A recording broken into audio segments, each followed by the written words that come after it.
Bayangkan sebuah dunia di abad ke-7, seorang pria di tengah gurun pasir mengaku mendapatkan wahyu dari Tuhan. Tapi dalam waktu singkat, ia memimpin lebih dari 80 perang dan menaklukkan banyak suku dengan pedang. Pertanyaannya adalah, apakah Muhammad benar-benar seorang nabi yang membawa pesan damai? Atau lebih mirip seorang panglima perang yang menggunakan agama sebagai alat politik? Dalam video ini, kita akan membahas secara historis dan berdasarkan sumber Islam sendiri. Kita tidak akan menggunakan opini, tetapi hanya fakta-fakta sejarah. Disclaimer, video ini mungkin akan mengguncang iman Anda. Saya akan berikan waktu 5 detik untuk Anda mempertimbangkan. Jika Anda tidak siap, silakan skip video ini.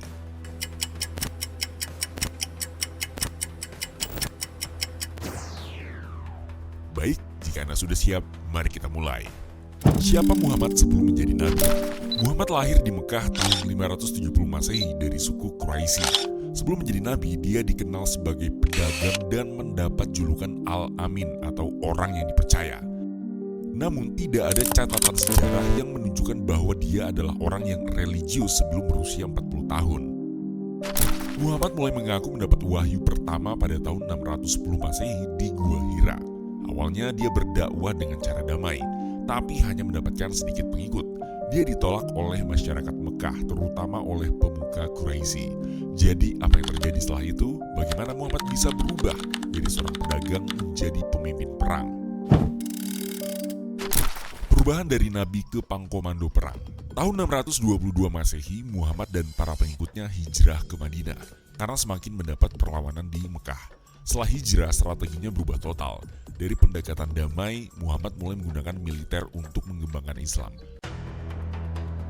Muhammad dan pasukannya menyerang kafilah dagang Quraisy untuk merampas harta. Dari sirah Ibnu Hisham, ini adalah kafilah Quraisy yang membawa harta benda mereka. Keluarlah kalian untuk menyerangnya, semoga Allah memberikannya sebagai rampasan perang untuk kalian.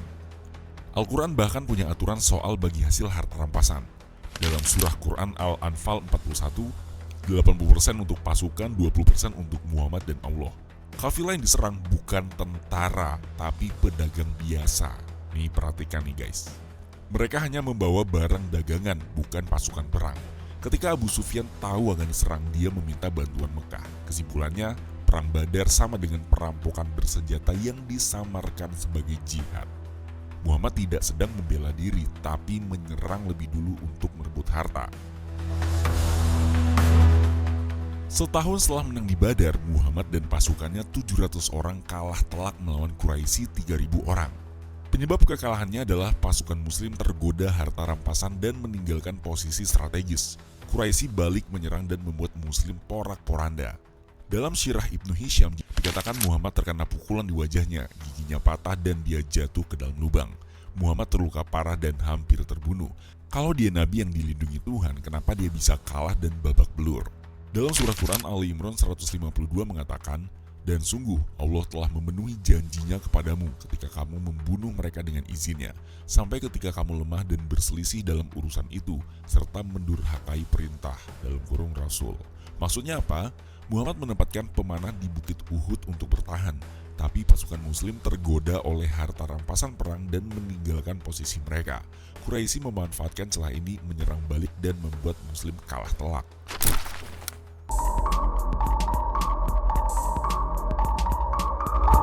Kemudian ini perang yang paling seru, Perang Khandak 627 Masehi dan pembantaian Bani Quraisyah. Apakah ini strategi licik dan genosida Muhammad?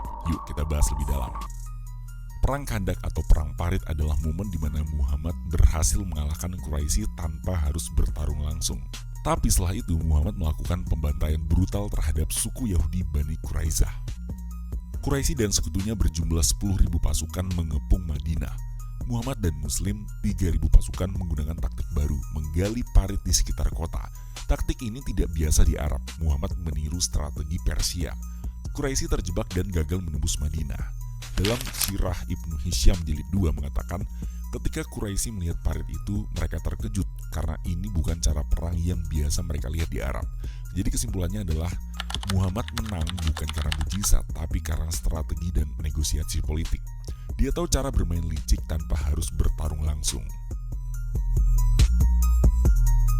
Setelah Quraisy mundur, Muhammad langsung menuduh Bani Quraizah atau suku Yahudi Madinah telah berkhianat. Padahal mereka hanya netral dan tidak ikut menyerang Muslim. Muhammad mengepung mereka selama 25 hari lalu mereka menyerah. Apa hukumannya? Genosida. Dalam Sirah Ibnu Hisham jilid 2 halaman 690, Muhammad memerintahkan agar semua pria dewasa dipenggal, wanita dan anak-anak dijadikan budak. 600 hingga 900 pria Yahudi dipenggal di depan Muhammad di pasar Madinah. Artinya apa? Muhammad membantai seluruh pria dewasa. Istri dan anak-anak mereka dijadikan budak dan beberapa wanita diambil sebagai selir. Kemudian siapa wanita yang diambil Muhammad? Raihana binti Am, tawanan Yahudi yang dijadikan selir, salah satu wanita Bani Quraizah yang suaminya baru saja dibunuh. Muhammad mengambilnya sebagai selir setelah pembantaian. Dia menolak masuk Islam dan tidak mau menikah dengan Muhammad. Dalam Sirah Ibnu Sa'ad mengatakan Raihana tetap dalam agamanya dan tidak mau menikah dengan Muhammad. Jadi kesimpulannya, Muhammad bukan hanya membantai tapi juga mengambil wanita korban sebagai selir. Ini bukan ajaran Nabi tapi perilaku penguasa tiran. Jadi final conclusionnya adalah Muhammad bukan Nabi tapi diktator. Perang Khandak dimenangkan karena strategi bukan mukjizat. Setelah perang, Muhammad membantai 600 hingga 900 pria Yahudi tanpa ampun. Wanita dan anak-anak mereka dijadikan budak, beberapa dijadikan selir. Jadi kalau dia benar Nabi, kenapa dia membunuh dan memperbudak segitu banyaknya orang? Sejarah Islam sendiri mencatat kekejaman ini, tapi umat Islam menutup mata. Pada tahun 630 Masehi, Muhammad dan pasukannya berjumlah 10.000 orang menyerbu Mekah dan menaklukkannya tanpa perlawanan besar. Setelah itu, Islam mulai berkembang bukan dengan dakwah, tapi melalui ekspansi militer ke seluruh Jazirah Arab dan sekitarnya. Yang pertama, penaklukan Mekah, masuk Islam atau mati. Muhammad awalnya berdamai dengan Quraisy lewat perjanjian Hudaybiyah 628 Masehi. Tapi 2 tahun kemudian dia mencari alasan untuk menyerang Mekah.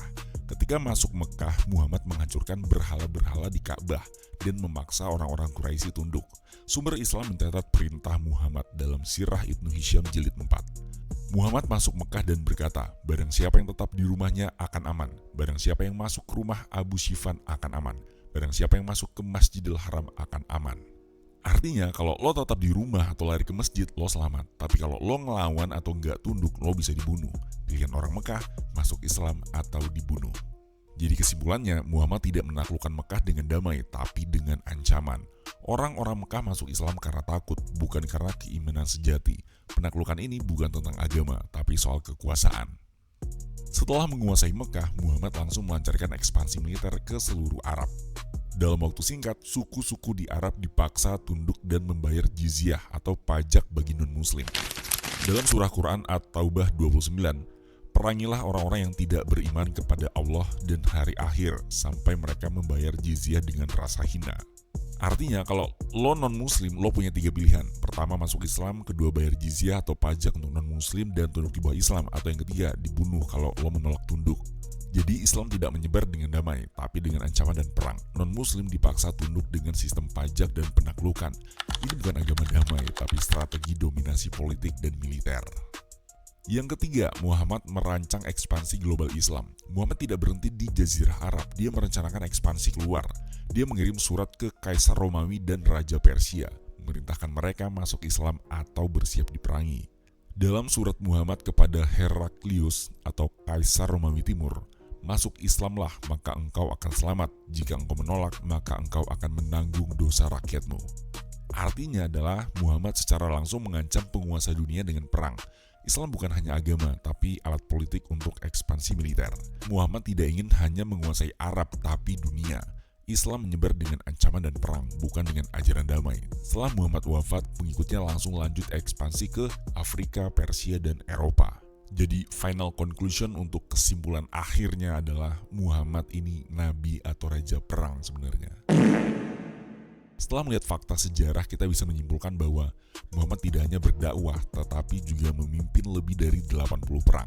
Muhammad tidak hanya menyebarkan Islam, tetapi juga menggunakan kekerasan terhadap yang menolak. Muhammad tidak hanya seorang nabi, tapi juga kepala negara yang mengandalkan strategi perang. Apakah ini berarti Muhammad adalah seorang panglima perang, bukan nabi? Jawabannya ada di tangan Anda. Silahkan tinggalkan pendapatmu di kolom komentar, jangan lupa like dan subscribe untuk konten sejarah lainnya.